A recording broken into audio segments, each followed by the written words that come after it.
All right, All right, we're we're live. live. We're live. We Hey are live. everybody. I Hello, don't everyone. know if anybody's really waiting to watch at this point, but we're I- gonna go ahead and do our thing here. Is Uh, there anybody out there? Anybody at all? Buddy. That's like that Pink Floyd song. Is Is there there anybody anybody out out there? there? Which is Yeah. actually taken from War of the Worlds. Oh, is it? It sure is. It's the last line in the radio play. War of the Worlds is it's Orson Welles. Is there anybody out there? Anyone at Oh, all? And they actually use that in the day after. Jonathan Lithgow does the same thing. Little really? sci little sci-fi trivia for you. Well, Oh, is that did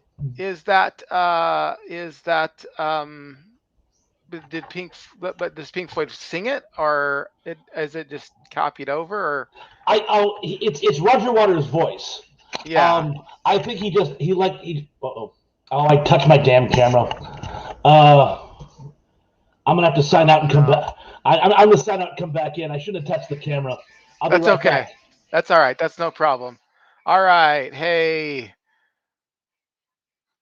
hi, Georgia Eris. How are you doing? I'm glad you could be with us. I'm sure there are going to be more people showing up here. We unfortunately had to have Thrashpondo Ponds leave us for just 1 second and then sign back in. And I hope he can sign back in here soon because, in fact, instead of kind of being a co host, he is going to be my special guest. And the reason why is we just did a podcast on um, we just did a podcast on post-apocalyptic movies, TV, and film. And you know what I really like doing? I like doing the podcast and just kind of getting one-on-one with whoever the guest is. But then the second thing I like doing is I like getting that same information out to the fans to have them kind of interact with uh, with the guests. I don't know if I can do that with every guest, but I know that I'm going to be able to do that with Thrash Pondo Ponds here. So as soon as he signs back in, he said he touched his camera and then he froze and he came back in, and he's going to come back in here shortly. But he is the expert tonight on post-apocalyptic movies. Now, I am not necessarily an expert, although I do love the genre, and the genre does cross over into um, some other things that I'm interested, which is kind of interesting because it's like it's a genre on its own, but it's also like, is it sci-fi? Is it zombie movies? Is it religious stuff? Because there's a whole thing out there on religious post-apocalyptic movies. And there was a whole set of books called Left Behind. And I don't know if you remember those books, but there was a book series called Left Behind. And Bob is messaging me now. You betcha. Be right back. Say hi to everyone for me. Okay, we're gonna keep hold the fort down. Please don't go anywhere. We're just experiencing a tad bit of technical difficulties, and we will be on the subject soon. But until then, we've got two people who are watching right now. Is there any questions maybe that you have? See, I grew up in the post-apocalyptic era. I grew up in the post-apocalyptic era for a couple of reasons, and here are the couple of reasons. The first reason is what I just mentioned. I grew up very heavily involved in the evangelical church, and I was born in the early 70s. And if you know anything about the early 70s, late 70s, late 80s, even into the 90s, even into today, in fact, the idea of the fact that there's going to be the rise of a superpower with somebody at the head of it called an antichrist, um, during what is commonly believed to be a 7 year tribulation, in which, in order to buy or sell or anything, you'll have to have some mark on you, either on your forehead or on your hand. And so that was one of the big things that was floating around in my day as I was growing up, and everybody was worried. And I mean, it was rapture fever, and people were debating whether or not the church was going to be raptured off the earth before before the 7 year tribulation, or in the middle of the 7 year tribulation, or after 7 year tribulation. But you might be here for the whole thing, and you were going to have to use your machine guns, and you were going to have to use your storage and all that stuff. Um, and and so that was a big deal. The second thing that came up during my life was that we were heavily involved in the Vietnam, not the Vietnam War, in the Cold War, and the imminent threat of nuclear war was always present. And so we were always worried that it was always going to go off, um, and and then we were worried that we were going to have to use our machine guns and our food storage and all that stuff. Not that I have machine guns. I actually don't have any machine guns at all.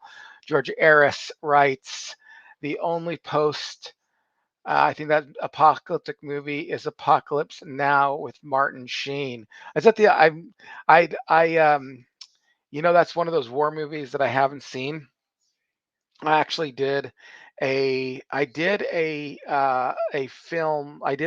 podcast one time on war and action movies, and it got lost. And so I'm planning on doing that again. But no, with the post-apocalyptic movies, we're talking about those movies kind of like Road Warrior, or kind of like like Road Warrior, like Road Warrior. But then there's also television shows like The Walking Dead and things like that.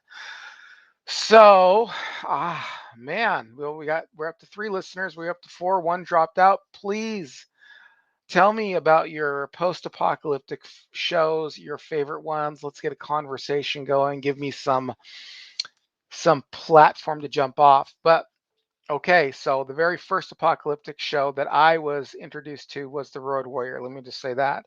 And I think I saw it on HBO.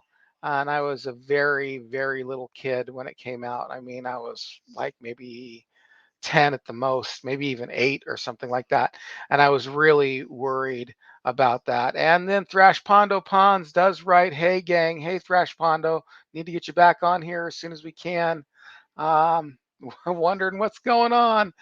Um, trying to get back in, he says. All right, well, next time, don't touch your camera because I'm hanging here. All right, trying to get the conversation going, but let's see. Um, George Eris, thank you so much for writing in. Says, I had seen one Road Warrior. I think you mean the Road Warrior one. Well, yeah, there was Mad Max, the Road Warrior, and then there was Beyond Thunderdome, and then there's the reboot. And so I hope that, I mean, I don't know which one you saw, so I don't know if you mean Road Warrior 1, Mad Max, then uh, then that was the first one. But I think there was but I think the Road Warrior is the second of the trilogy, and now the quadrilogy because they had the reboot. And John Collins writes, hello, sir. How are you? John, I am a little stressed out here because we had another technical difficulty with Thrashpondo Ponds. He was working just fine, and then he went to adjust his camera, and suddenly it stopped. So he dropped out, and he said he's coming back. But I wanted to talk about post-apocalyptic shows and have him on because he's kind of the expert. I'm a fan for reasons I was talking about. But let me ask you guys, what was some of the Road Warriors that you were interested in? There we go, Thrashpondo Ponds. There we go, I'm not. saving the day. I'm not touching anything. Okay, don't touch the camera. All right, I think we're back in, guys. Okay, we already got chats going here. John Collins also. Yeah, we're fine. I'm fine. Please write in some questions, everybody. Please. Mr. Georgia Harris says, Miss, the ones I saw was done with mostly womb. I'm guessing he's meaning the fourth one, the fourth Road Warrior movie. Oops, women. That's what I thought you meant. I think Georgia Eris is a woman. I think it's Uh, not. I think that's a female name, but I'm not sure. But why? What did I say? you said him, he, and you're Oh, agreeing I'm he. sorry. I'm sorry. I meant her. Sorry, Georgia. Yeah, But I you're think always that on my mind. I think that that was like the fourth one or the reboot. I think the one with the women It is is the the fourth one, the one that actually didn't have Mel Gibson, and it was mostly women. Yes. yeah. And Mel Gibson was not in the reboot though. No, he was not. No. Getting a All little long in the tooth for that one.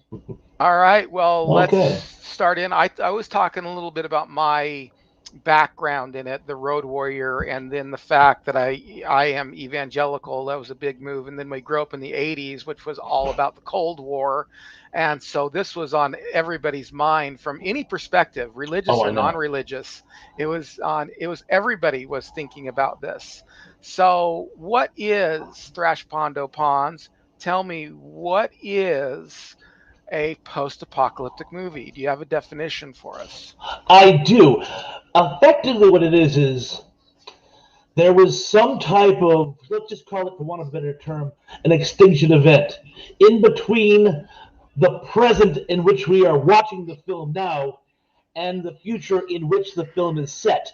Sometimes it's a distant future, perhaps thousands, millions years, or whatnot. Sometimes it's a really, really recent future, perhaps in months or even a couple years. But there has to be some preceding act that completely derails all of civilization and Mm. basically sets us back to zero. And people have to eke out a living as best they can, sometimes brutally, sometimes savagely. Sometimes they themselves are brutalized and savagized.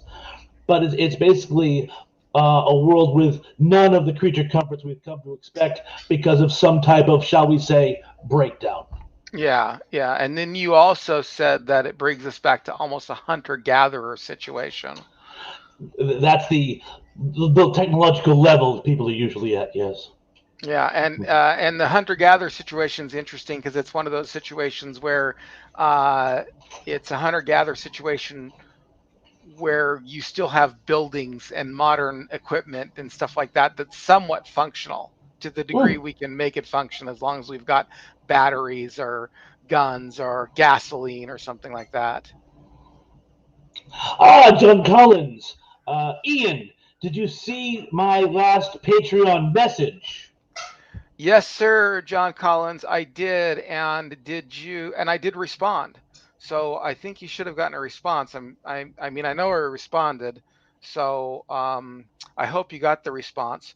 And I am working on, just so you know, he asked me some questions about the new tier, and I actually asked you back, well, what would you be willing to pay for the new tier? Because I'm really interested. I really want to know what you guys think. I don't want to overcharge for anything, but the new tier is basically going to just have exclusive content where we'll either once a month I'll do a private Q&A with just those people, or I will, and then plus maybe some blogs too, like just some typed out kind of my thoughts on a couple of things, that kind of stuff. Um, yeah. So, but I would be interested in what you would think of that. Like, what would you think is a reasonable price? Because I want to be fair, is what I would like to be. And you asked a couple other personal questions, but I'll save those. You can read those for off. There was something else I was going to Oh, say, but here's one. Ian, you, Trash Pondo, have done a video explaining the topic. Yes, we have. yes. Yeah, we did, and then here's the deal, like, and I really actually like this format, and I'm going to do this as much as I can because I actually like the one-on-one with nobody interfering or whatever, and me just talking to the guest and kind of having the conversation roll out. And then after that, I like to say take that same topic. It's been really working to take that same topic and go live and see what kind of questions that people have.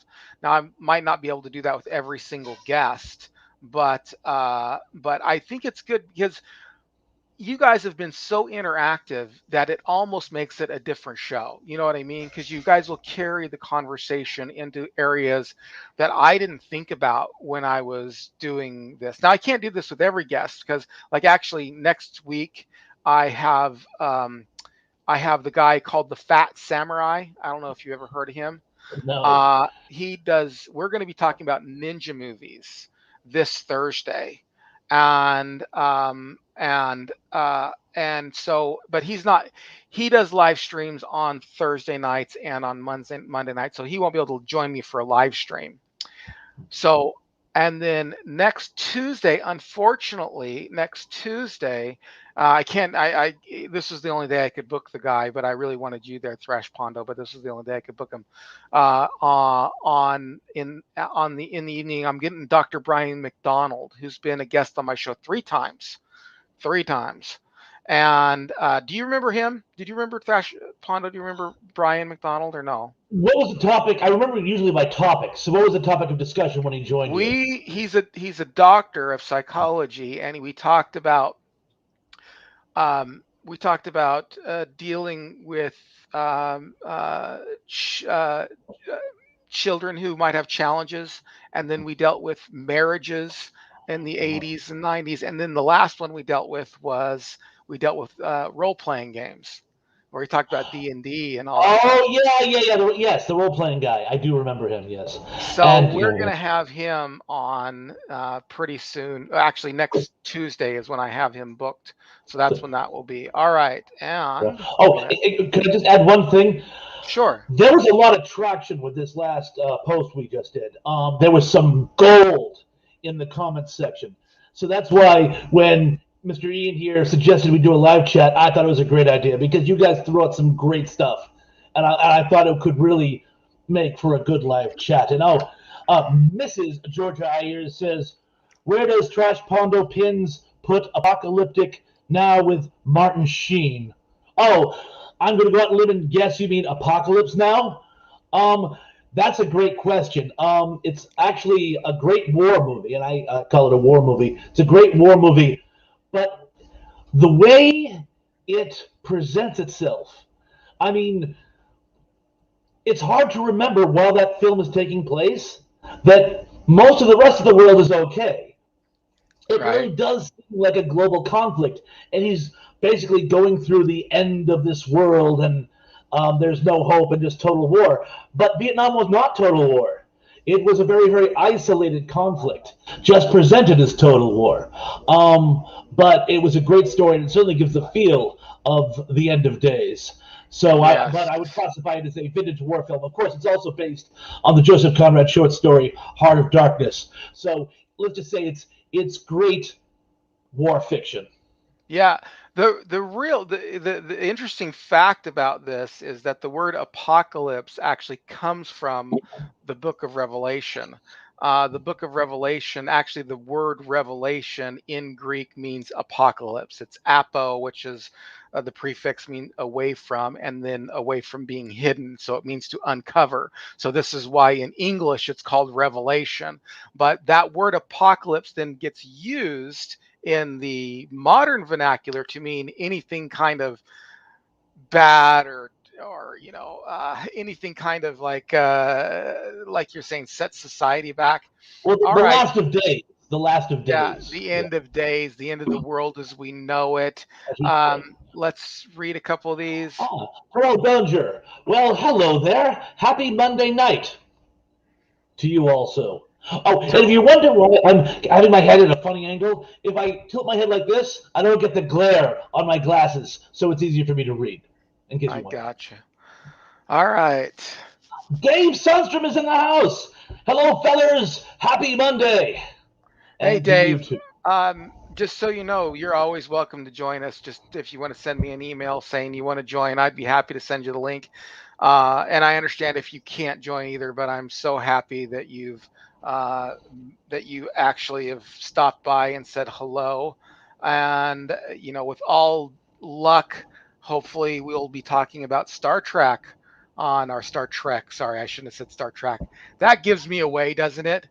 Star Trek. What an idiot What an idiot I am, right? What an idiot I am. Star Trek on Wednesday, God willing, if you will have me. I would love to talk about that wonderful show with you. And then plus, yeah, let me know. I mean, I'll send you a link to the show right now. You're always welcome to join in. Love your input. So it's going to be a pros and cons episode, huh? Right, right. George Ayers says, yes.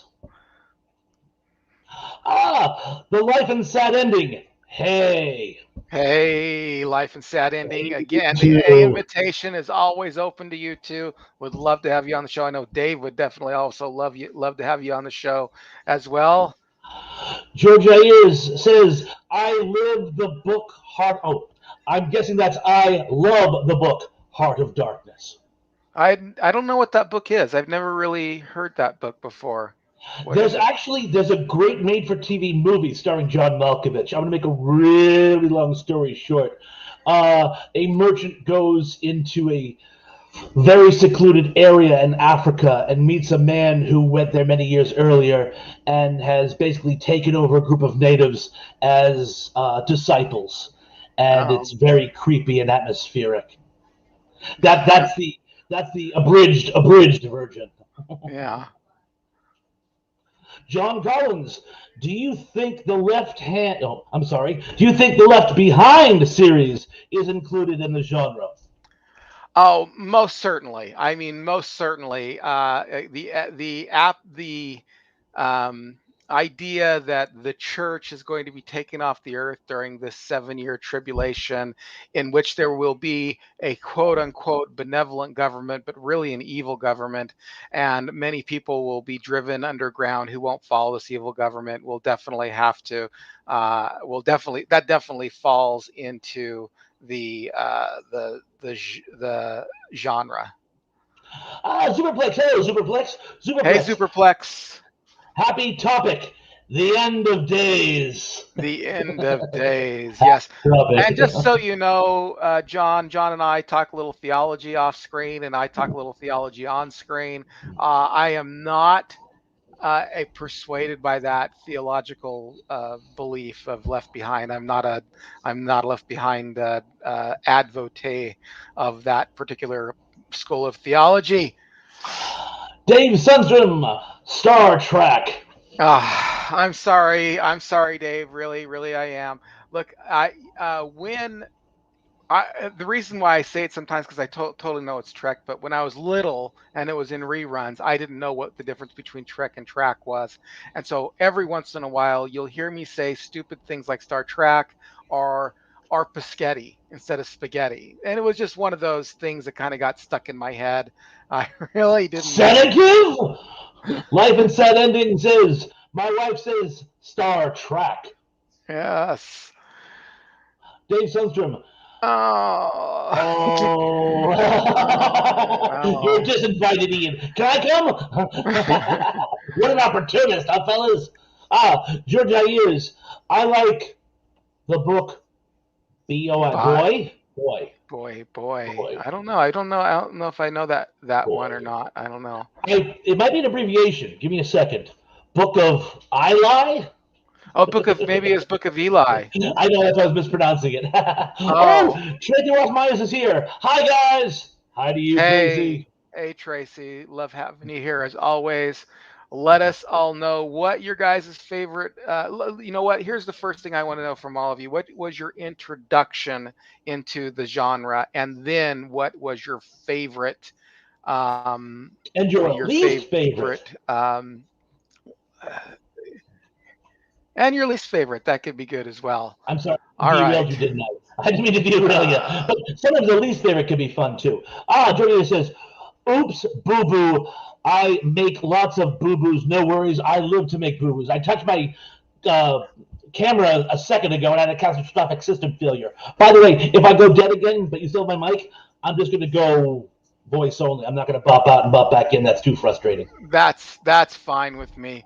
Yeah, I mean, I just made the mistake of saying Star Trek instead of Star Trek. So I mean, you know. And Dave won't forgive him. It happens.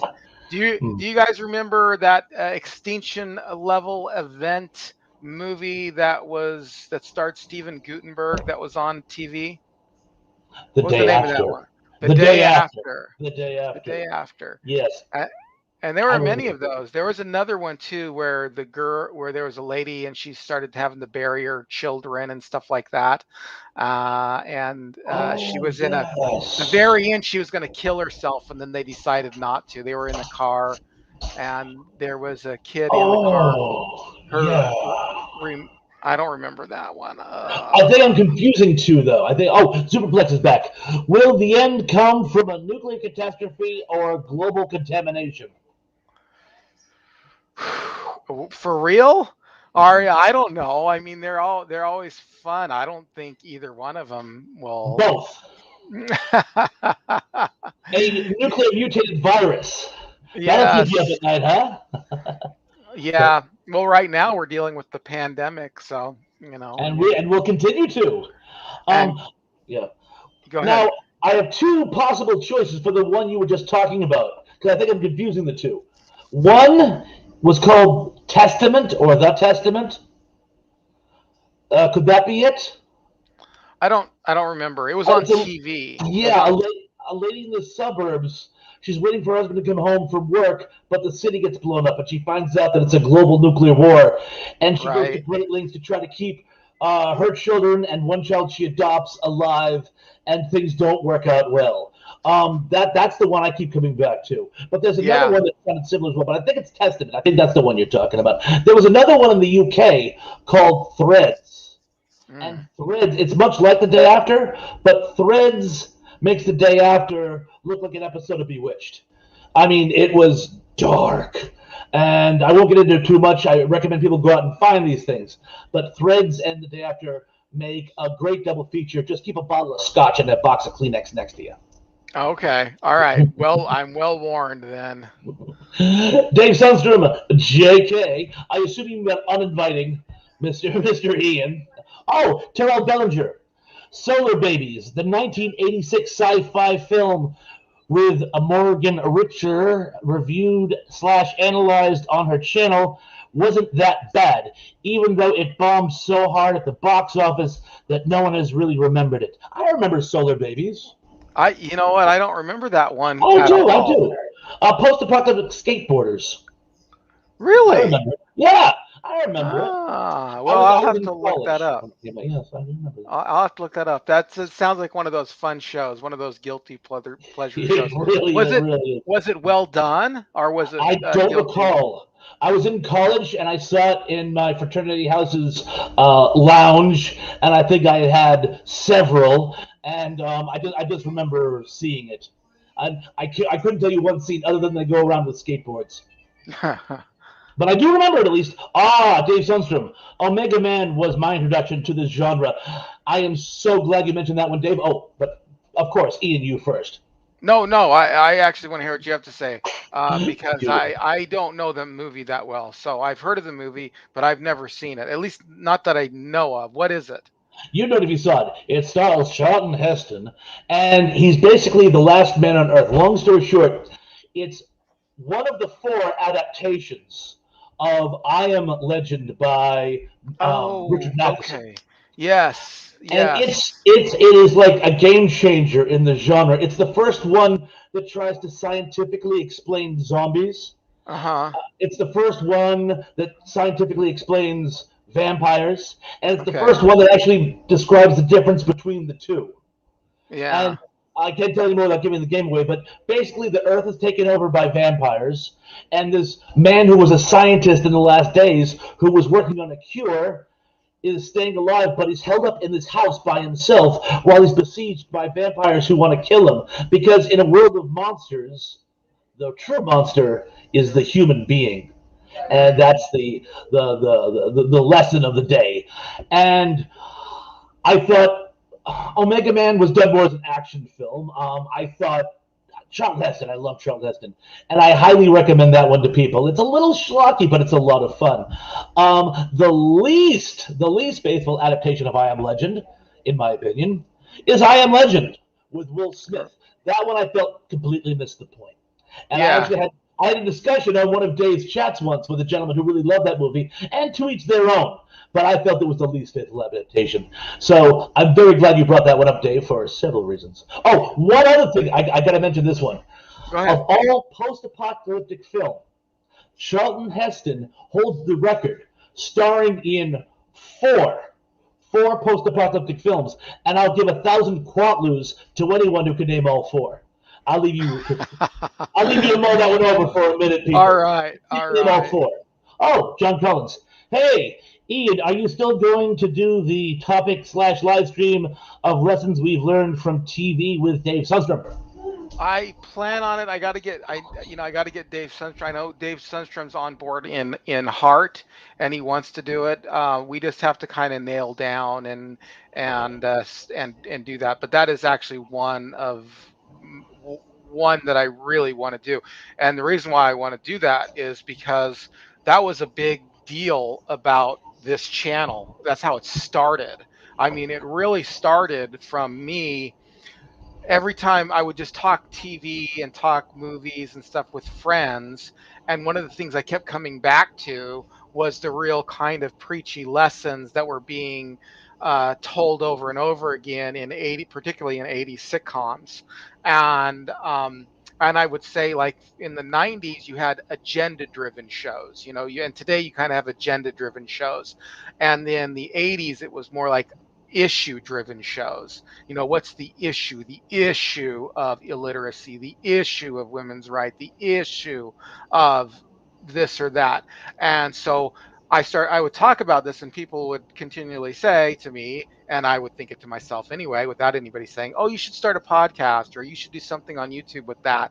And so that's kind of one of the foundational pillars of why I even started this channel. So yes, as soon as I can nail down a time with Dave, which will be, I'm hoping shortly within the next couple of weeks. I've got I got next week planned already, so maybe the week after that we will do a lessons we learned from television shows. Dave Sundstrom says, my favorite wood road warrior. Yeah, that's my favorite as well. I think, well, look, I don't know what my favorite is, honestly. It's up there. It was my introduction to it. I certainly love the Road Warrior. I remember that guy getting his three fingers chopped off by that boomerang. I I saw him when got I it, was I got super it. young. Yeah. Yeah, yeah, that was that's crazy. Zoomerplex says, Georgia Ayers, it happens to us all. I assume it means the little oops a daisies. Georgia Ayers says, thank you. We're all so Uh, cordial. yeah, We're I all so know. nice. And We're polite people. We're we polite are. We are. people. It's good to be nice. Tracy Ross Myers says, I like books on dystopian societies like 450, Fahrenheit 451. Not quite apocalyptic, but different nonetheless. Yes, we discussed that actually in the podcast, the difference between dystopian and apocalyptic, where dystopian being things have gone downhill, but there's still a functioning government of sorts in place. In 1984, Brave New World, Cat's Cradle. There's others, but dystopian is certainly as much fun as Well, post-apocalyptic. it's certainly filling the young teen drama, the tween drama. I mean, if you watch movies now, you got to think that it's going to be pretty hard on the tweens. I Hmm. mean, it's either The Hunger Games or The Giver or something like that. But they do fall into that category of there's some Handmaid's type Tale. of supposedly benevolent government, but really underneath it all does nefarious things, and this nefarious aspects of the government get found out by the protagonist of the show. So I think that's interesting one as well. And I think it does kind of fit the topic as well, because society as we know it has been broken down. And then you kind of always have in those shows the people who are living within that utopian society and those people that are kind of outside that dystopian society as well, who are trying to make it on their own. Um, like the movie Oblivion. Did you like that movie Oblivion? I thought it was great. I loved that movie Oblivion. Oh, I Um, don't believe I see it. I don't believe I've seen it. it's a newer film. I think it's like 2009 or 10, but it's got Tom Cruise in it, and basically he's a clone. He doesn't know. Well, hey, spoilers ahead, but he's a clone, and he's on this. He's down on the planet, and they're basically searching for survivors to kill him. But he doesn't know that. He thinks that there's these bad people, and he finds out that he's a clone, and there's actually, and they tell him like, don't go beyond this point because that's a radiation zone. But in reality, there's a copy of him on the other side, and they're also looking for people who survived the apocalypse. But it's a benevolent government apocalypse combo kind of thing. One could even make the same case on an earlier movie we talked about, Starship Troopers, was dystopian. I mean, it's a police state. It's Right. very technologically advanced, and there's a lot of creature comforts. But it's a police state that took place, and remember, there always has to be that event. They talk about how the veterans came back from the wars and basically had a coup d'etat and Right. instilled martial law. So Starship Troopers, one could make a case, is dystopian as well. Right. Right. Superplex. War of the Worlds was my introduction to end of the world themes. Which version did you Yeah, see? that's exactly what I was going to say. Which version did you see? I don't know. I mean, I know the book War of the Worlds, and I know the radio drama War of the Worlds, and I also know the Tom Cruise movie War of the Worlds. You know what? Another movie like that is that I was just thinking of that just crossed my mind was another Tom Cruise movie. What's it called? Where in the future they can tell who they're The that Minority someone. Report. Yes, Minority Report. I knew it. I I thought knew you were that going. I thought that was an absolutely great movie. I'm on board with a lot of what Tom Cruise does actually. Even though I don't even though personally there's some shady stuff going on, but as far as his movies are concerned, I think he does some outstanding movies. It's funny you mention that because one of my favorite novels in this subgenre is something called Final Blackout, which is, and you remember before we were talking about, it's not as World War III. The older ones are post World War II. This one was called Final Blackout. It takes place Europe after World War II. Doesn't end after 4 years. It goes on for about 25 years, and it just Oh, collapses the global economy. And it basically goes into like medieval Europe, and it's all this. There's this one lieutenant who held on to a group of soldiers, and they're actually from all these different armies, which actually happened in like 30 Years War. They were just, yeah. all right, you, I'll take you, I'll take you, I'll take you, and he basically goes on this campaign basically just to try to stay alive and has some adventures. And it's a great book, and it was written by L. Ron Hubbard, who of course. Oh, okay. All right. Yes, Yeah. that L. Ron Hubbard. So speaking of Tom Cruise, The Dianetics guy. Yes. bingo. Um, well, this is what is interesting is you're saying this has been around for so long because Mhm. every generation thinks that it's the terminal generation, and they always got these beliefs as to why. And every war that comes up is a war that's going to end everything. You know what I mean? I mean, it's like there were beliefs that that in America that the Civil War was going to ignite a world war, and it was going to be the collapse of society then too. And then you had people writing that World War One was going to be it. And I mean, you just every time there's a Napoleon, war, 30 Years yeah, War. yes, it just so it's one of those things that keep recurring. We will never have an end to post-apocalyptic movies because I don't think there'll ever be an end to the interest in post-apocalyptic movies. Oh, Superplex, we War already of the read World. that Oh one. yeah, gotcha. Georgia Ayer says, Tracy, have you read the book about Big Brother? 1984. 1984. Yes, Yeah. 1984. John Collins, Thrush, are you becoming a legendary sidekick? I'd like to think I'm already a legendary sidekick. What am I paying you now? Zero? I'm on an acolyte rate. Let's go ahead and double that. Let's go Thank ahead you. and double. All right, all right. You Thank punch you. in and zero. No, actually, yes. Pass promotion. It's been a lot of fun to have you here, and your input has been invaluable, and I've just absolutely loved having you here and reading these and the synergy that we have together. Hope it never ends. I So, know. I really enjoyed doing it. So yes. Side kick me up. okay, all right. Life and Sad Ending says, "Time enough at last." Burgess Meredith, Twilight Zone. I was actually going to ask you the question when we were on because I was going to ask because I've seen a lot of episodes of the Twilight Zone, and it seems like there would have been a post-apocalyptic Twilight Zone episode or episodes, but I wasn't familiar with any Several. of them. Yeah, so Several. you can take that one away. Thank you. I'll speak to Time Enough at Last first. That's the one where a man who never has enough time to read, which is his passion, Oh, I remember this survives. one. Yeah, he survives an atomic war and suffers a suicidal depression until he realizes I have time to read.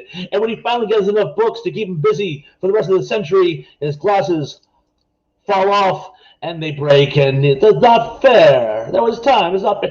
Yeah. A friend of mine who actually wears glasses says the thing that bothered him most about that is when you watch Twilight Zone episodes, normally people get some type of logical comeuppance.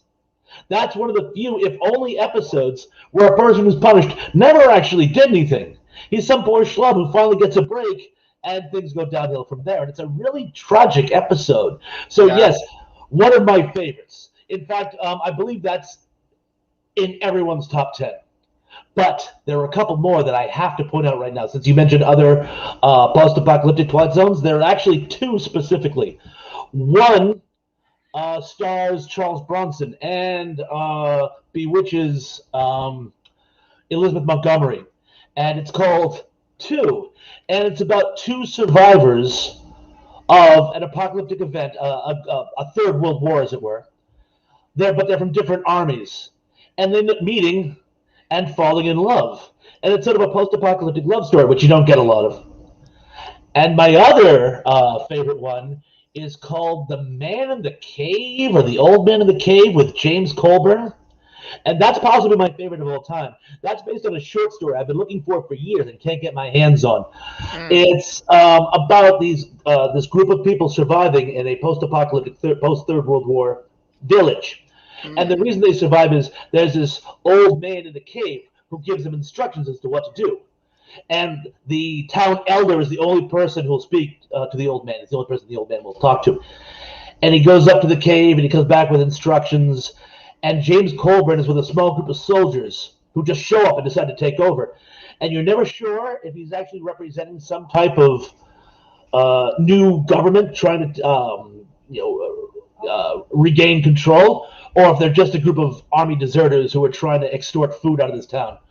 But he and the town elder end up getting into a pissing contest, and things go downhill from there. And there's, of course, it's the Twilight Zone. A surprise twist is what the old man in the cave is, and I'll leave that to you because it's a nice reveal. But Okay.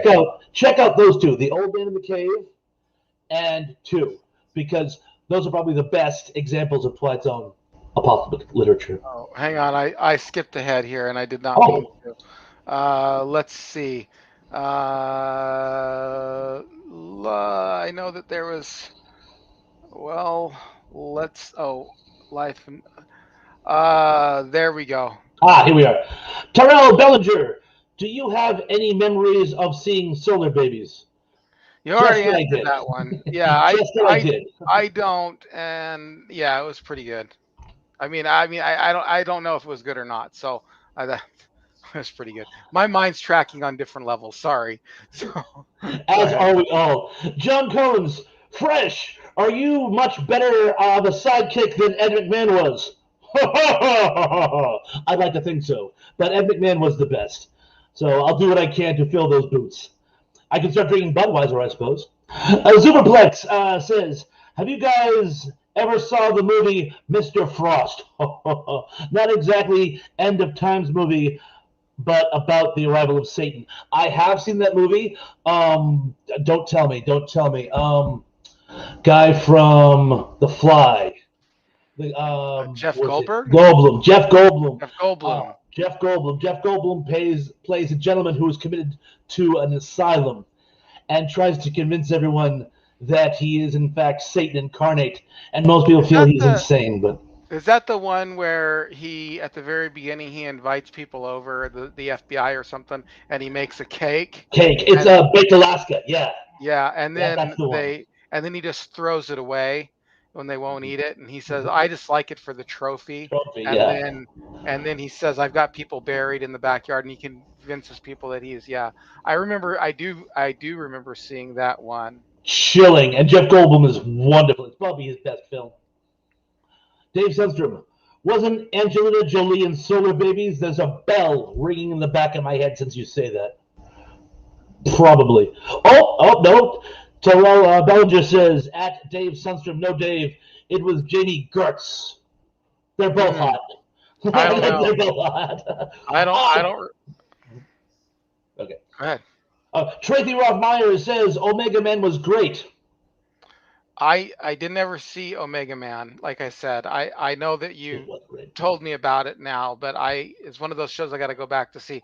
I did see, and as we keep on repeating, I did see I Am Legend, but I didn't really realize that I Am Legend had all these emanations and was from a book. And what was interesting is the legend is that he's the bad guy, right? That's the legend is that he's That's the the bad. payoff. Yeah, That's the payoff, and which you that don't these get in the movie I Am at Legend at all. all, at Yeah. all. Yeah, in the book, you get this impression that generations from now, vampire mothers will tell their children when they're putting them in bed, "Now be careful, or that human will get you." Uh, It's a very sort of reverse situation, and Will Smith presented none of that, and it wasn't his fault. He was just getting a paycheck, but still, it was a disappointment. Now, I think Tracy it was. I think it was a disappointment for people who knew the read the book, book. Yeah, but for anyone people who who read the only book. saw the movie, like myself, I wasn't missing it. You know what I mean? Because I didn't know. I had no idea. It was just a movie for me. I thought it was kind of sad, but it was I just a will movie for I me. will grant you, and spoiler alert, I will grant you the scene where he has to put down his own dog. Ugh, I mean, I had a tear in my eye during that scene. right. He gave an incredible performance. He really did. He wasn't phoning it in. Even when Will Smith makes a movie that isn't particularly good, he puts his heart and soul into it, and he should be given kudos for that. So now, Tracy, I have a question for you. Can you name either of the other three post-apocalyptic movies that Charlton Heston was in? Well, I'm going to keep throwing that out. I'm sure someone will find it. Super Well, Place. Oh, go ahead. I was gonna say I know one of them, I bet you do. but I don't know the other two. Go ahead. But no, no. We'll Uh, listen to the crowd. Okay. we'll save it. We'll Yeah. save it. Very sporting of you. Very sporting. Superplex. Didn't Will Forte do a series about the last man on Earth? The Yes, he comedy? did. Yeah, Yeah, it's a comedy, and there have it's a been a few comedy. kind of comedy shows. There was that comedy about, um, well, the you know what? In one sense, a lot of those '80s um, zombie movies were really tongue in cheek. Yeah, You know, they were really kind of tongue in cheek zombie movies. You know, they were kind of campy. Let's say that. And well, even though that one isn't a zombie movie, it's just an extinction level where he's the last man on Earth. Um, it's it's still one of those funny shows. It's hilarious. And then the other one was the one with Simon. Yeah, what was it? It was a zombie movie, and it was funny with Simon Oh Pegg. yeah, Shaun of the Dead. Shaun of the Dead. Shaun of the Dead, which Shaun of the Dead. I think is one of the best parodies ever made. I think it was actually up there with Austin Powers, the first Austin Powers. Yeah. I mean, he truly had love of the source material because there were subtle things he picked up on that only a true fan of those movies would have had. So Yeah. Well, even I the young I zombie movies, watched. right? There was a time when I was younger, like in my early, like real early, like teens, like 12 or whatever.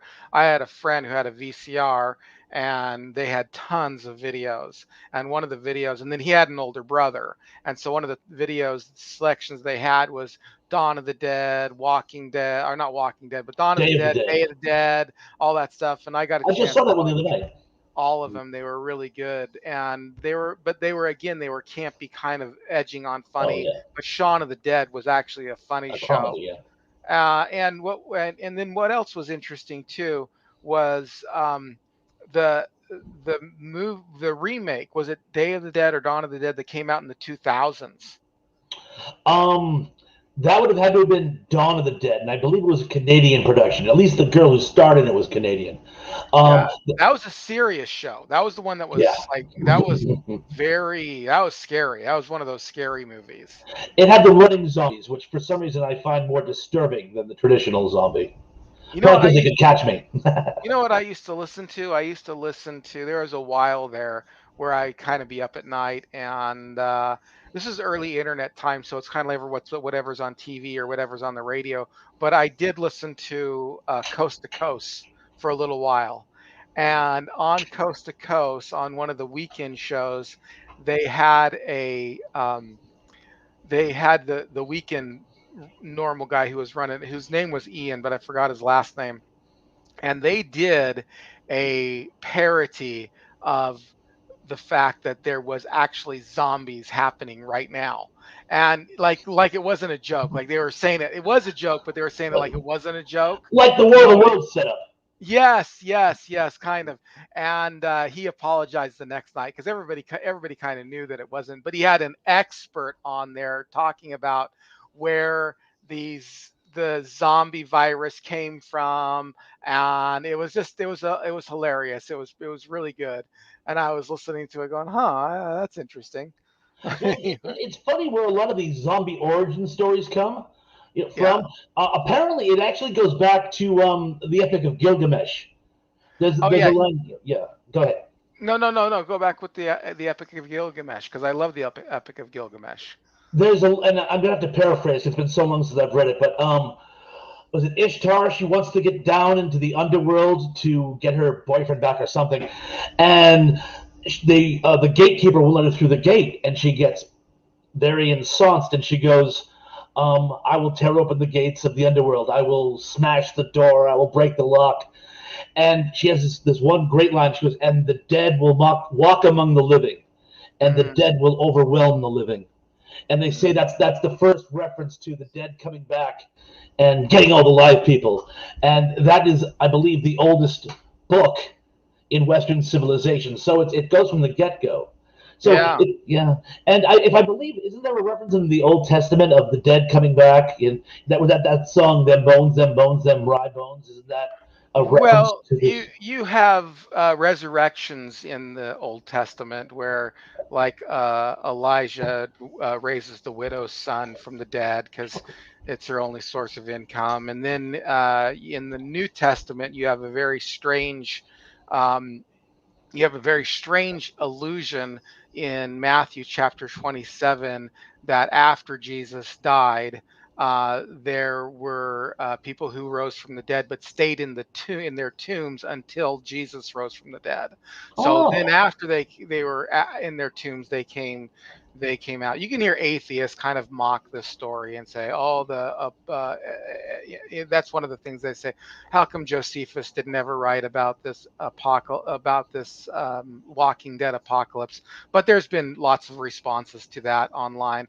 But in my opinion, it was a first fruits kind of thing. There's first fruit in order to prove that the second fruit was going to happen. So there'll be a resurrection later based on the fact that there was a resurrection previously. So there's some theological significance to that first resurrection. But yeah, there are resurrection stories in the Old Testament. Lazarus is one of them, and of course, that's a big yeah, one. Yeah. yeah. But there's no zombies. There's no zombie stories. Percent.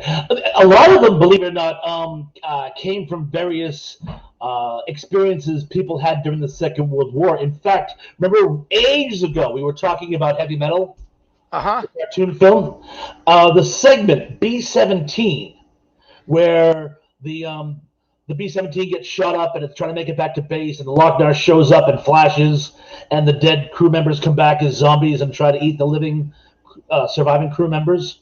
Hmm. I was reading an article about that because I thought it was the most intense of the stories. The guy who wrote that, or if it wasn't him personally, he knew someone who had been a B-17 pilot during the war and had that as a recurring nightmare for years after the conflict. There are also stories of soldiers who liberated the camps, and some of the camp survivors were so skeletal at a glance they looked like they were already dead, and they would get up and start walking towards their liberators, and it'd be like, hey! And I'm getting emotional. I can't imagine what that would have been like. So I think the Second World War had a lot to do with it. There's also the blowfish stuff that went on with some voodoo practices.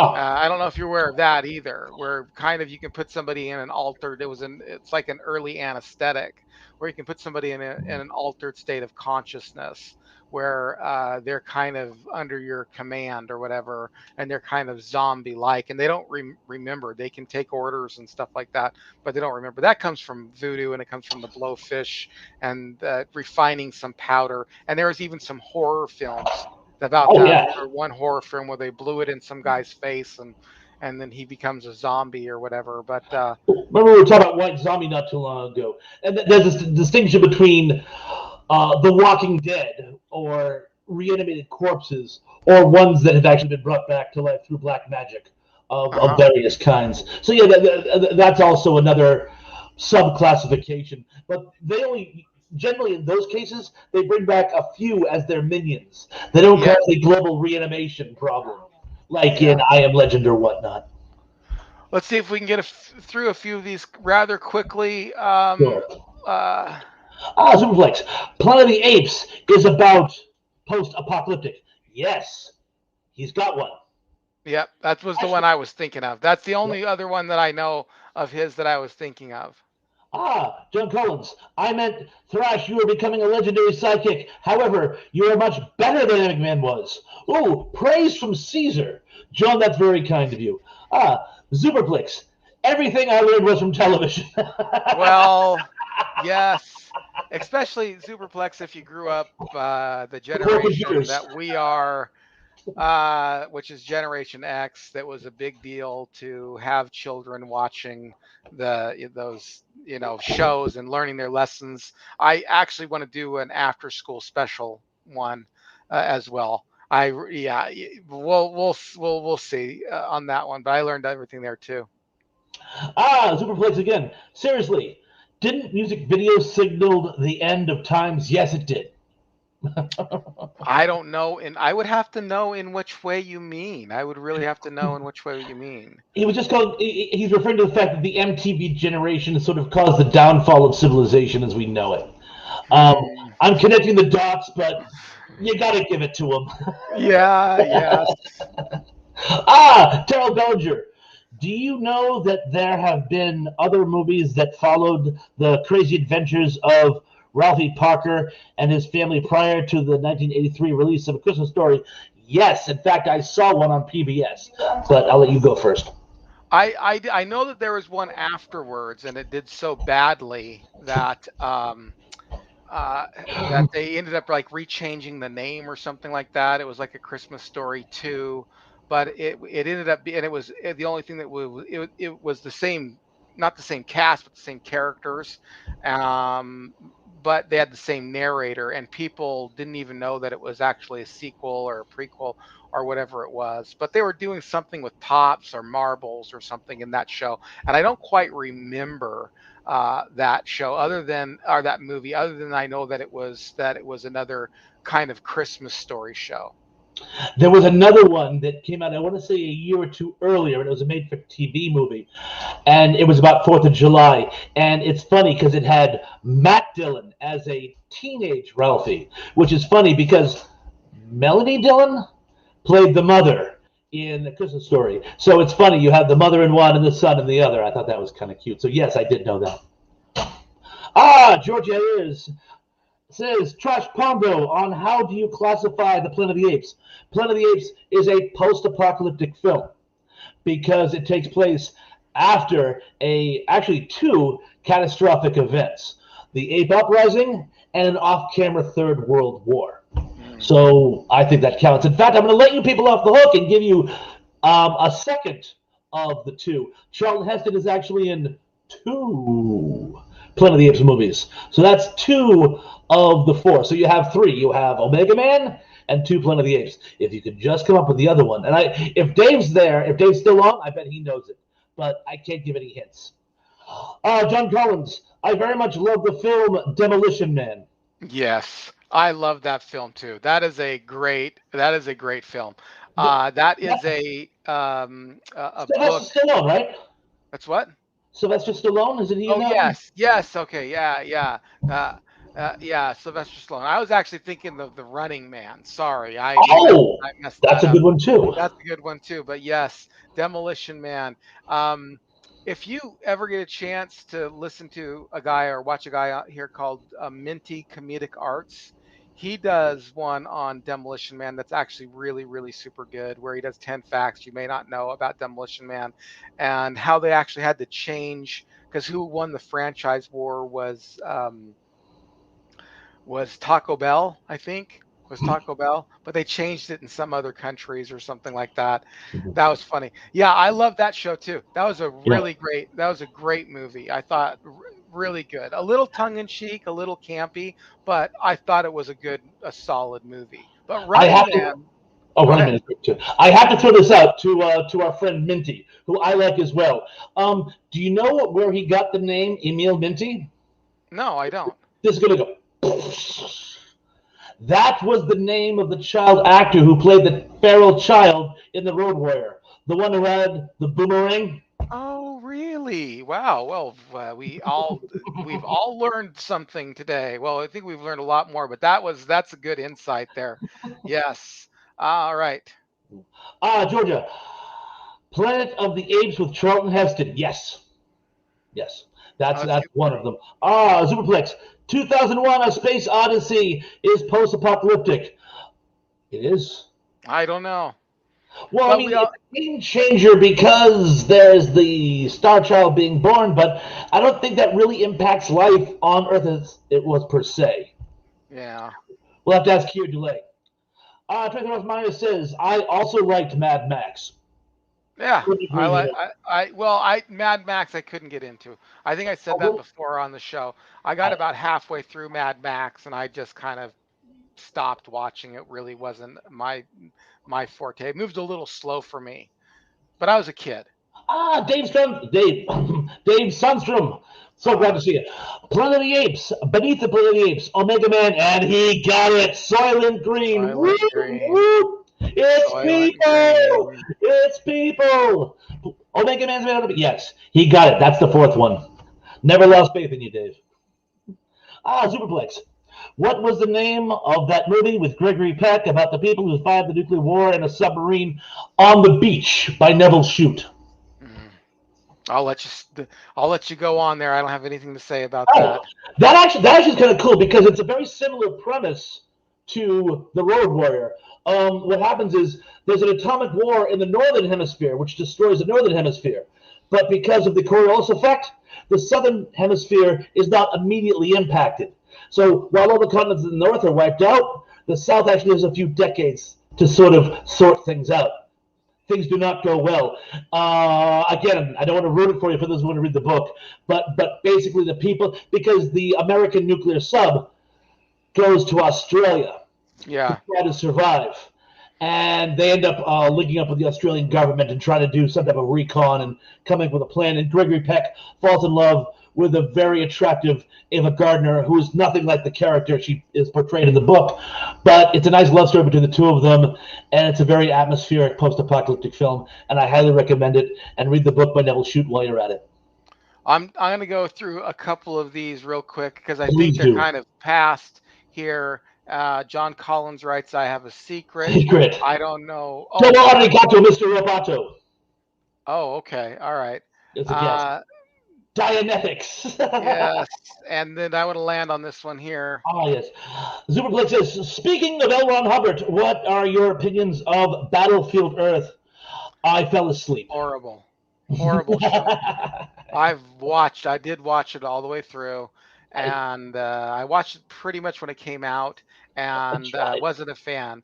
Although we have to remember, I think L. Ron Hubbard was the producer of the most science fiction. I think he actually holds the record for that. And he was a science fiction writer, and he got paid, I think, 2 cents a page, as I Really? recall. Yeah, 2 cents a Well, page. And then he turned his attention to writing self-help books because he just didn't. Yeah, it just wasn't good for him. He says it wasn't conducive. All right, let's get through some of these. Uh, Treasure of Myers says, yes, Georgia, I have. I don't know what that She was means. read one of the books, I believe it was 1984. Georgia says back to her, cool beans. Zupaplex says, T. Pons is a YouTube legend. Zupaplex, you honor me. Can you guys still hear me okay, by the way? Because I'm in still shot now. Yeah, I can hear All you right. fine. We'll keep you on. I swear I didn't touch the camera. I swear. But anyway, I'll keep reading. Oh, Nicholas Mamonis, welcome to the party. Thank you, Nicholas. Glad to see you. There was one with Charles Bronson and Elizabeth Montgomery. The episode, I think, was called Adam and Ever. That's probably a better title. It was actually just called Two, and it was an episode of The Twilight Zone, and it was excellent. It's a post-apocalyptic love story. Two soldiers of opposite sides fall in love. John Collins, I have a secret. I would be a part of any live stream that Ian and Trash do, no matter what the topic is. Oops, it's not a secret anymore. Well, Uh, John, you you are know it. what? If you want to be on, send me, yes, send me an email, and we'll talk about it. And I would love to get you on the show. I mean, this is really just crowd-driven kind of stuff. It's not like I'm the guy behind the camera and you guys are the guys watching. I want to get you involved as on in any level that you want to be involved in. I think it'd be fun. Oh, and Nicholas Bemonis, yes, it was called The Old Man in the Cave. I think Fritz Lang also starred. Um, I know who you're talking about. I'm not 100% on the actor. It's possible, but I'm not sure. Superplex, isn't Terminator a post-apocalyptic movie?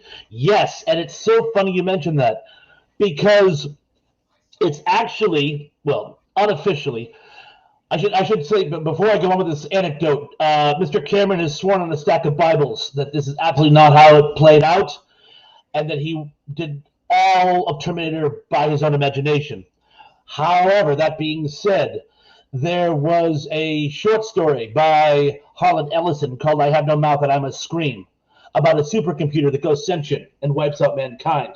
Mm, He also did 2 episodes of Outer Limits. mm. One called The Demon with the Glass Hand, about a robot from the future who goes back in time to our time to save humanity. And another one, now sit down for this one called Soldier, about 2 soldiers in the future fighting a very futuristic war, get caught in a time loop, and go back to present day where they slug things out. Now you put these 3 works together and you have the Terminator. Right. So next time you watch the Terminator, look very, very closely in the ending credits. It Mm, says, with acknowledgments to the works of Harlan Ellison. Harlan ah. Ellison sued him and won. Oh, really? Wow, He that's did. interesting.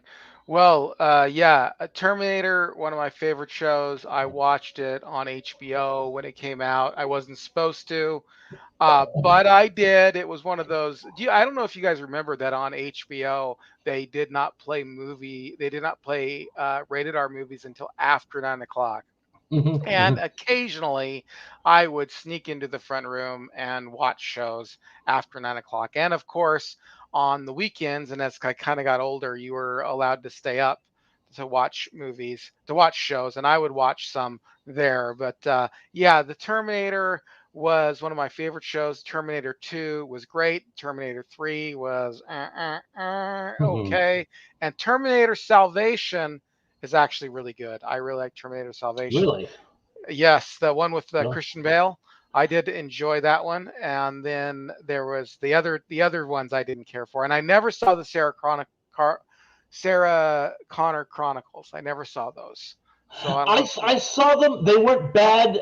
What they did was they suffered what a lot of TV shows during that time period did was they became more soap opera Mm, than story. and so much character development. It was almost like an episode of 90210, and I thought it detracted from the actual sci-fi action, which is what people tuned in for. So, I mean, it Yeah. wasn't bad, it just wasn't great, I'm afraid. Right. Right. Mm. Yeah. Yes. Oh, Superblitz Matrix. says The Matrix is a post-apocalyptic movie. Yes, it is. I agree. One of my favorite ones too. Actually, I like it quite a bit. Like them Nicholas. all. Wasn't a fan. Let me go back to this. Let me just say Uh, this. Wasn't as big a fan of the third one. As a matter of fact, I think I've only seen the third one once. But that is one of those rare movies where I thought the sequel was better than the first one.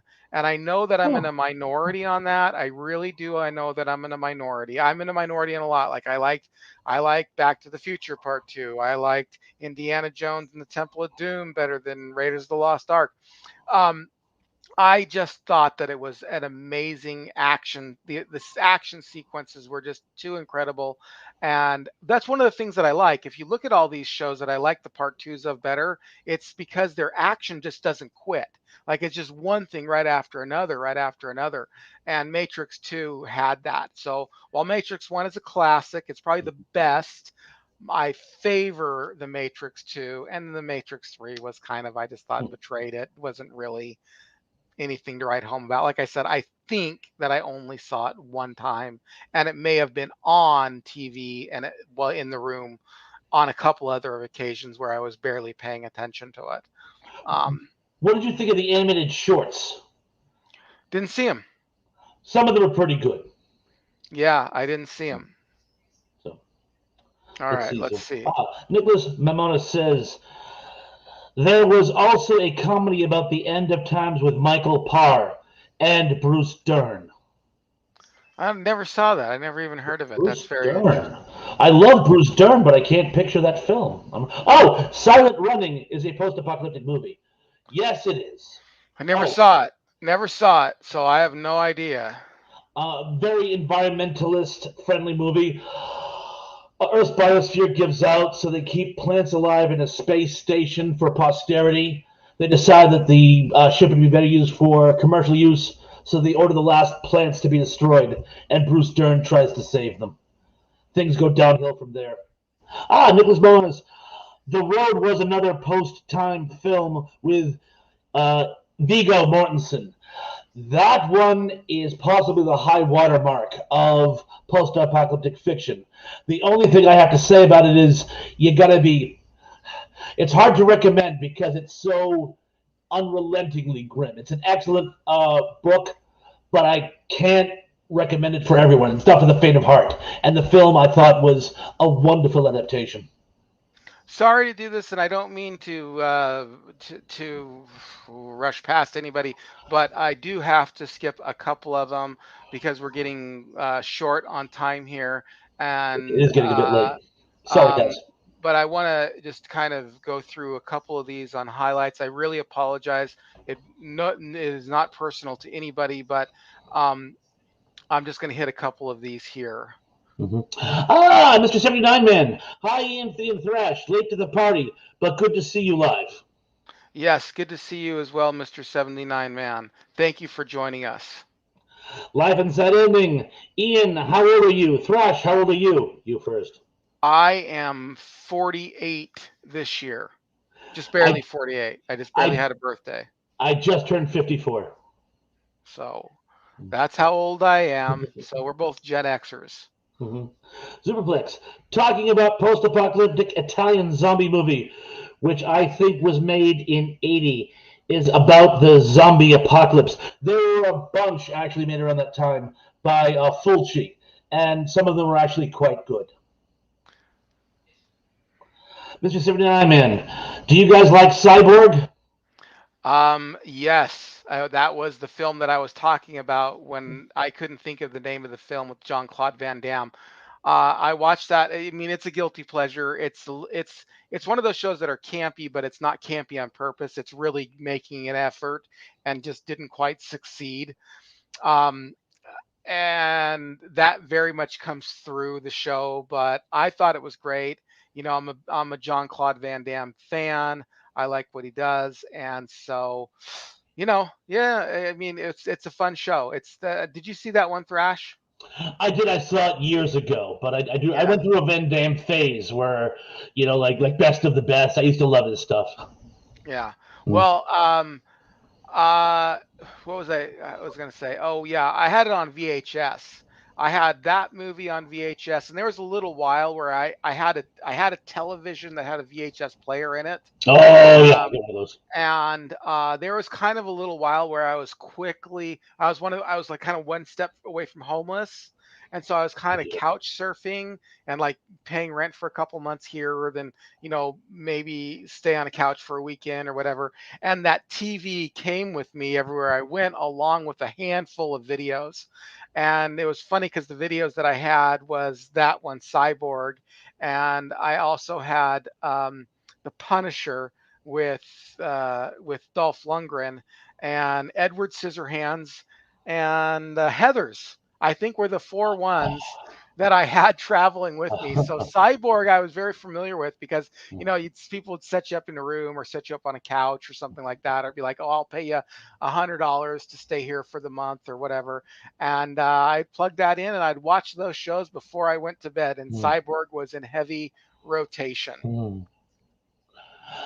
John Collins, Thrashpondo, is your Jetson shirt available for purchase? Yeah, sure, $30. Actually, all kidding aside, I can't. My wife got this when it was a gift. Mr. 79 Man, ENC, you know your script. Oh, I'm sorry. You know your scripture. Good brother. Oh, well, thank you very much. I did go all the way through school to learn scripture. So just a lot of people don't know that, but it's true. It's true. I spent many years in academia learning the Bible, and also it's a passion of mine too.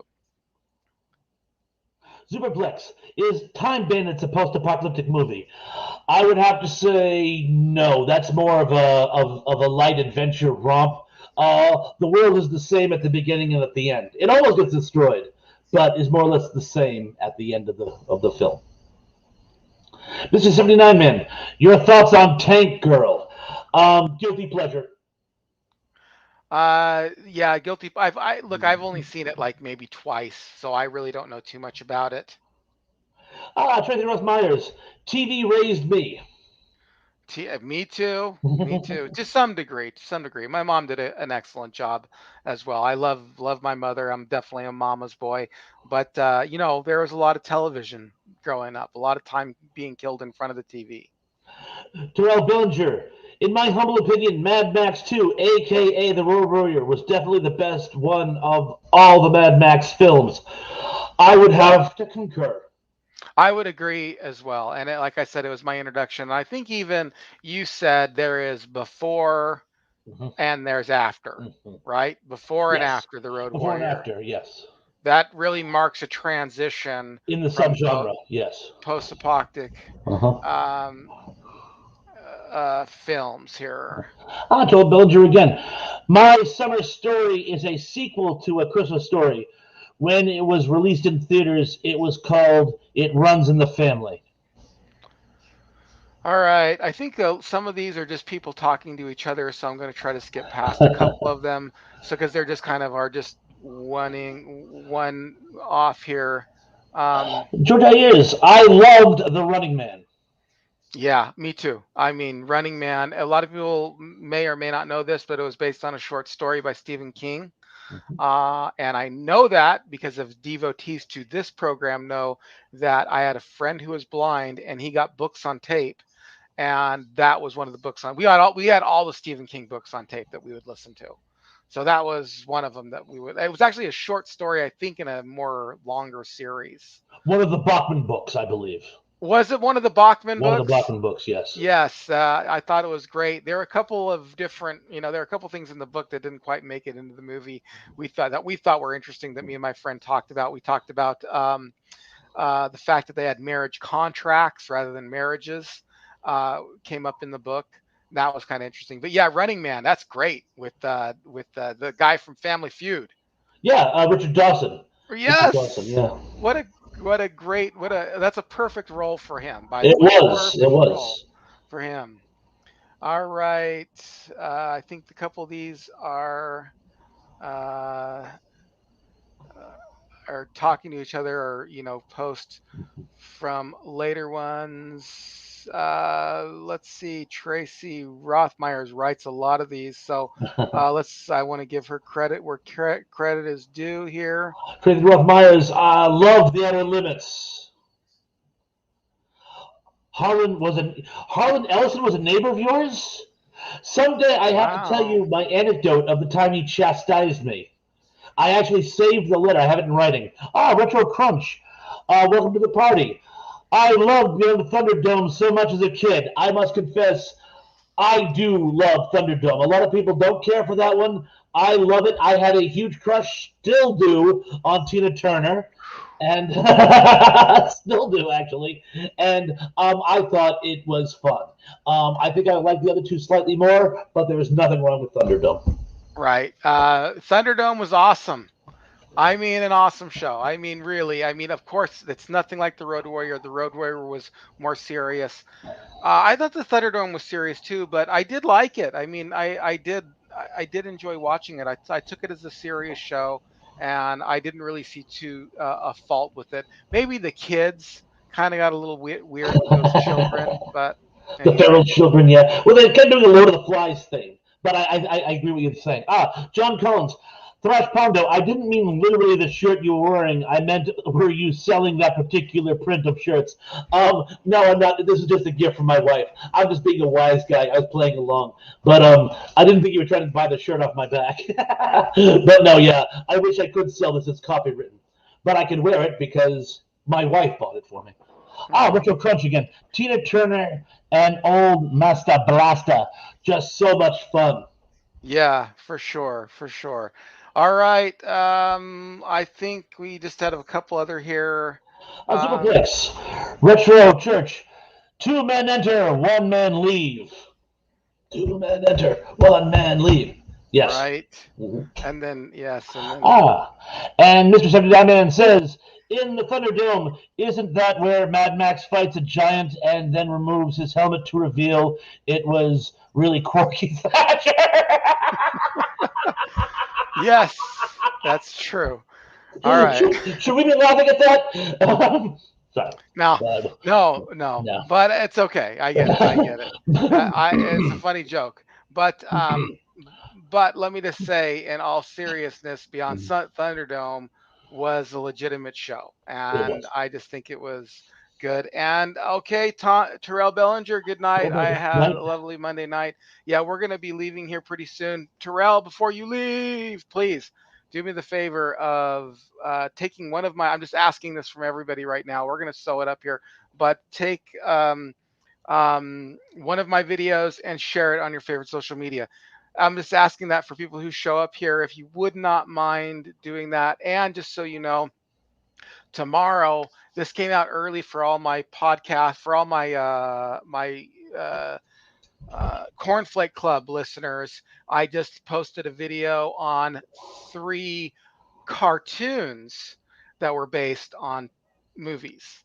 3 unpopular Oh. cartoons that were based on popular movies, Oh. and so that came out today for my Cornflake Club, and it will be available tomorrow for everyone else. But so like, comment, subscribe, all that good stuff. Head on over to Thrash Pondo's page and subscribe there as well. Share one of his videos on your favorite social media. And we're looking forward to Thrash Pondo maybe producing some more videos here in the near future. I've been And so swamped lately, but I haven't forgotten about you. One, I just want to say a number of you out there have already subscribed to my channel now, even though I haven't put out any new comment in the last month or so. And I want to, mhm. all those of you who have joined, thank you very much. I appreciate every one of you. And if you want to go an extra step, you just want to go over the Fat Samurai. He does some good stuff. He does a lot of martial arts movies, but he does other stuff as well. A little bit of a potty mouth, wasn't the most people do here on YouTube. I try to keep it clean, but he's going to be on my show on Thursday, and I'm going to have that ready for the Cornflake Club on Friday. and hopefully, and then on Saturday I will release it to the uh, I will release it to the public. So yes, Jet, again, everybody, thank you so much. I have to tell you, I love doing this on Monday nights. You guys make it so much fun because you're so interactive and you're so involved. I really wish that I could get to everybody's comments, but they just start going by so fast. And I actually want to make time to talk about what we want to talk about, and then go to the comments. And so when that happens, it gets down there pretty low. So I apologize. Really, it's not anything personal with anybody, trying to skip past anybody or anything like that. It's just a matter of I just don't have infinite amount of time, and I really wish I did, because you guys make this show what it is. I love all of you, and I really, really super, and I mean that from the bottom of my heart. I really super appreciate you tuning in. So good night, everybody, and we will talk to you again real soon. Take care, folks. Good night.